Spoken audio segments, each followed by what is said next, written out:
अगर तुम ये 4-5 गलती तुम्हारा अगर सुधार लोगे तो तुम्हारा नीट का एग्जाम पे जो मार्क्स अभी आ रहा है उससे बहुत ज्यादा नंबर इंक्रीज हो सकता है। मैं आज का ये वीडियो पे ये बताऊंगा आप ये लास्ट का एक दिन पे क्या क्या कर सकते हो। देखो सबके पहले आते हैं बायोलॉजी पे। देखो बायोलॉजी तो तुम्हारा फेवरेट सब्जेक्ट ही है और बायोलॉजी पे कितना क्वेश्चन रहेगा, 90 क्वेश्चन रहेगा। इसके अंदर से तुम जितना भी मॉड्यूल से assertion reason statement based question किया था उसको दोबारा रिवाइज करो। जितना भी गलती करे हो टेस्ट पे, वो टेस्ट का एसेशन रीजन और स्टेटमेंट का क्वेश्चन का गलती तुम सुधार लो। जितना भी एग्जाम्पल है मॉर्फोलॉजी ऑफ फ्लावरिंग प्लांट्स का बोलो, एनाटॉमी ऑफ फ्लावरिंग प्लांट्स का बोलो, एनिमल किंगडम का बोलो, प्लांट किंगडम का बोलो, बायोलॉजिकल क्लासिफिकेशन का बोलो, ये सब चैप्टर का जितना भी एग्जाम्पल है एग्जाम्पल को दोबारा रिवाइज करो। इसमें तुम्हारा 2-3 क्वेश्चन बन जाएगा। देन तुम्हारा आता है जितना भी चैप्टर है, चैप्टर का एकदम फास्ट जो टॉपिक है उस टॉपिक पे क्या है, साइंटिस्ट का नाम। उस साइंटिस्ट का नाम से क्वेश्चन बहुत सारा आता है। जैसे पिछले बार क्वेश्चन पे क्या आया था, रिडक्शनल बायोलॉजिस्ट। अगर तुम सेल का प्रीवियस एकदम चैप्टर का स्टार्टिंग का अगर पेज नहीं पढ़ोगे तो तुम नहीं कर सकते थे वो क्वेश्चन। तो इस बार जितना भी मॉड्यूल है व जितना भी एनसीईआरटी बुक है, एनसीईआरटी बुक का पहला पेज पे जितना भी साइंटिस्ट का है, डेफिनेशन है, उसका वर्क है, वो क्या क्या काम कर रहा है, उसको दोबारा पढ़ के जाना। एनसीईआरटी का जितना भी समरी है, समरी को पढ़ के जाना। इधर से 1-2 क्वेश्चन तुम्हारा तो आएगा ही आएगा। जितना भी डिजीज है, जितना भी ह्यूमन फिजियोलॉजी का चैप्टर है, ह्यूमन फिजियोलॉजी का चैप्टर पे डिजीज है, उसको अच्छे से करके जाओ। इससे तुम्हारा नंबर बहुत ज्यादा इंक्रीज होगा। ये क्वेश्चन तो आना ही है। डिजीज का क्वेश्चन बोलो, एग्जाम्पल बोलो, एसेशन रीजन का क्वेश्चन बोलो, स्टेटमेंट बेस्ड क्वेश्चन बोलो, ये तो आना ही होगा। जितना भी डायग्राम है, जितना भी तुम्हारा क्या डायग्राम है, डायग्राम को अच्छे से प्रैक्टिस करके जाओ। अभी जो टाइम है, अभी टाइम पे एनसीईआरटी का बाहर का करने का कुछ जरूरी नहीं है। जो एनसीईआरटी के अंदर है उसको करके जाओ। इसमें ही तुम्हारा नंबर इंक्रीज हो जाएगा। और तुम्हारा लास्ट पे टाइम पे जो चैप्टर तुम नहीं पढ़े हो उसका ऊपर टाइम एकदम भी मत दो। बिकॉज उस टॉपिक को तुम अगर करने जाओगे तो एक दिन पे होगा नहीं और तुम जो पुराना पढ़ के रखे हो तो वो भी खत्म हो जाएगा। तो बायोलॉजी के अंदर हम लोग का एसेशन रीजन पे, स्टेटमेंट बेस्ड क्वेश्चन, एग्जाम्पल जितना भी है, डिजीज, डायग्राम, अगर तुम बायोलॉजी पे शॉर्ट नोट्स बनाओ तो शॉर्ट नोट्स को दोबारा रिवाइज करो। इसमें तुम्हारा नंबर बहुत ज्यादा इंक्रीज हो जाएगा। ठीक है।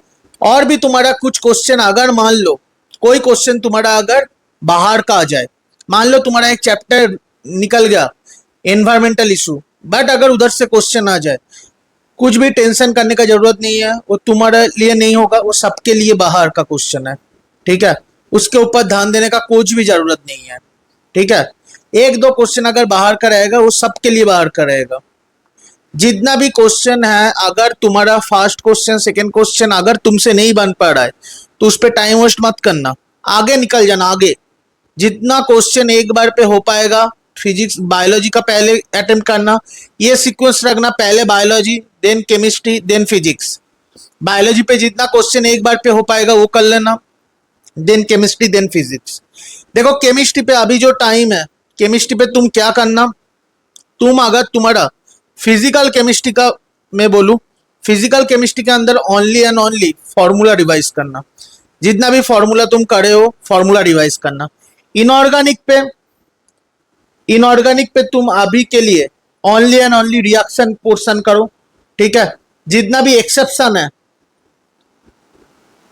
ये पोर्शन करो। और ऑर्गेनिक के लिए सबसे ज्यादा जरूरी है नेम रिएक्शन। नेम रिएक्शन तुम करते रहो। ठीक है। जितना भी तुम्हारा 50 के आसपास नेम रिएक्शन है पूरा, वो 50 का आसपास नेम रिएक्शन कर लो। और तुम्हारा जितना भी रिएजेंट है, रिएजेंट को अच्छे से पढ़ के रखो। रेजोनेंस, देन तुम्हारा एसिडिक कैरेक्टर, बेसिक कैरेक्टर, ये सब कर लो। इधर से क्वेश्चन आएगा ही आएगा, एसिडिक कैरेक्टर, बेसिक कैरेक्टर। ये तुम्हारा नेम रिएक्शन, रिएजेंट और भी तुम्हारा oxidising agent and reducing agent, ये दोनों से क्वेश्चन आएगा ही आएगा, ये भी कर लेना, ठीक है। इस पे तुम्हारा बहुत सारा क्वेश्चन हेल्प हो जाएगा। फिजिक्स पे ओनली एंड ओनली एक दो दिन पे, जो एक दिन है कुछ मत करना यार। अगर तुम्हारा नंबर फिजिक्स और इस बार भी काट ऑफ तुम्हारा मान लो जितना भी टफ हो जाए, ठीक है, 525 के आसपास ही रहेगा, 525 से 550 के आसपास ही रहेगा, उससे ज़्यादा नहीं जाएगा। तो अभी के लिए टाइम पे फुल फोकस एक दिन के लिए बायोलॉजी और केमिस्ट्री पे करो, और फिजिक्स का only and only formula seat करो, ओनली एंड फार्मूला।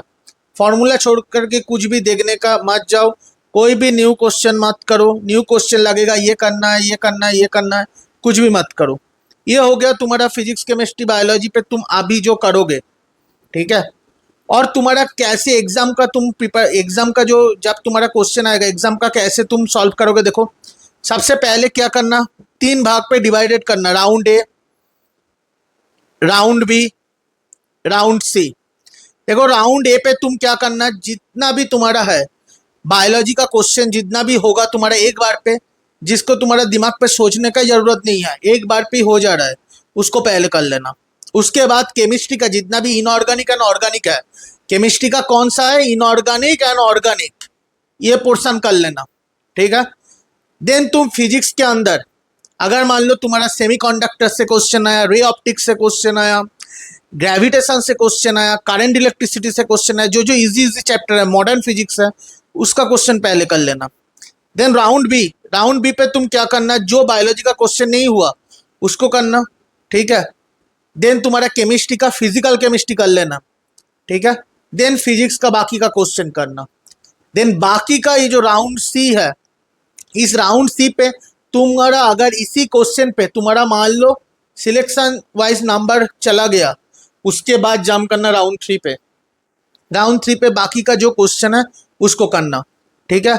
एक बार पे एक क्वेश्चन नहीं हो रहा है, नहीं हो रहा है, नहीं हो रहा है, उसके लिए वेट करने जाओगे तो इस बार भी सिलेक्शन होना मुश्किल है, ठीक है। और एग्जाम के टाइम पे देखो तुम्हारा एग्जाम का एग्जाम सेंटर कहाँ पर पड़े है, उधर पे तुम घर पे बैठ करके तो मान लो जो एसी पे बैठ करके वह फैन का नीचे पे एग्जाम दे रहे हो, उधर पे ये नहीं भी हो सकते थे, ठीक है। उधर का क्या माहौल होगा, क्या इन्विजिलेटर आएगा, वो क्या परेशानी करेगा, कुछ नहीं है। दिमाग ओनली शांत रखना चाहिए, ठीक है। जितना भी प्रॉब्लम आ जाए, जो भी हो जाए, खुद को संभालना चाहिए, खुद का इमोशन को कंट्रोल करना है। अगर मान लो तुम्हारा क्वेश्चन हार्ड आ गया, ठीक है, तुम्हारा क्वेश्चन मान लो तुमसे नहीं बन पा रहा है, एकदम भी क्वेश्चन तुमसे नहीं बन पा रहा है, पहले बायोलॉजी धीरे धीरे करना, ठीक है। उसके बाद केमिस्ट्री, देन फिजिक्स। अगर क्वेश्चन टफ आ जाए, देखो तुम्हारे लिए टफ नहीं है, सबके लिए टफ है। तुम तुम्हारा 100% मेहनत करे हो, तुम मेहनत नहीं करे हो ये नहीं है, तुम तुम्हारा 100% मेहनत करे हो, तुम तुम्हारा 1 साल पूरा जान लगा दिया पढ़ने के लिए। तो अभी के टाइम पे कुछ भी मत सोचो, ठीक है। जितना भी हो गया हो गया, अभी एक दिन ओनली रेस्ट करो, फिजिक्स और फिजिकल केमिस्ट्री का फॉर्मूला सीट रिवाइज करो, इनऑर्गेनिक का एक्सेप्शन करो, इस पे तुम्हारा नंबर बहुत ज़्यादा इंक्रीज हो जाएगा। अभी के लिए कुछ भी न्यू टॉपिक मत करना, कुछ भी न्यू चीज़ मत उठाना जिस पे तुम्हारा प्रॉब्लम हो सकता है, ठीक है। अभी के लिए कुछ भी टेंशन मत करो यार, कुछ भी टेंशन करने से कुछ नहीं फ़ायदा है, ठीक है। खुद को शांत रखो, इमोशन को कंट्रोल करो, जितना पढ़े हो बेस्ट दिए हो, उसके बेस्ट कुछ नहीं हो सकता ये मान के चलो। और तुम्हारा जो भी स्टूडेंट नीट 2026 पे सोच रहे हो उसका अच्छा नहीं गया, बा वो शायद अच्छे से प्रिपरेशन नहीं ले पाया, वो अगर प्रिपरेशन लेना चाहते हो तो इस नंबर पे मैसेज कर दो। अगर तुमको पर्सनल गाइडेंस चाहिए, पर्सनल गाइडेंस से तुम बायोलॉजी और केमिस्ट्री करना चाहते हो, तो तुम इस नंबर पे मैसेज कर दो, ठीक है। मेरा टीम तुमसे कांटेक्ट कर लेगा, और तुमको अच्छे से प्रिपरेशन करने के लिए 1 साल बहुत है। और इसी चैनल को तुम सब्सक्राइब करके रखो, आगे जाकर तुमको इस चैनल पे बहुत कुछ मिलेगा, ठीक है। ऐसा ऐसा कंटेंट मिलेगा जो यूट्यूब पे भी नहीं है। मैं जितना भी अच्छा इंस्टीट्यूट का मटेरियल है उसको सॉल्विंग में खुद इस चैनल पे करूँगा। और नीट 2027 के लिए कोर्स आ रहा है, ठीक है, उसके अंदर बेस्ट के बेस्ट बायोलॉजी एंड केमिस्ट्री का लेक्चर के लिए आ रहा है बहुत जल्द। तो नीट 2026 के लिए ऑल द बेस्ट। अच्छे से एग्ज़ाम दो, कुछ भी टेंशन मत करो। जो होगा 2026 पे जो भी गलती रहेगा, ठीक है, उसके अंदर अभी फोकस करने का कुछ ज़रूरत नहीं है। ओनली संडे का एग्ज़ाम अच्छे से दो। जो होगा उसके बाद मंडे ट्यूसडे हम लोग एक साथ बात करके देख लेंगे, ठीक है, आगे जाकर हम लोगों को क्या करना है।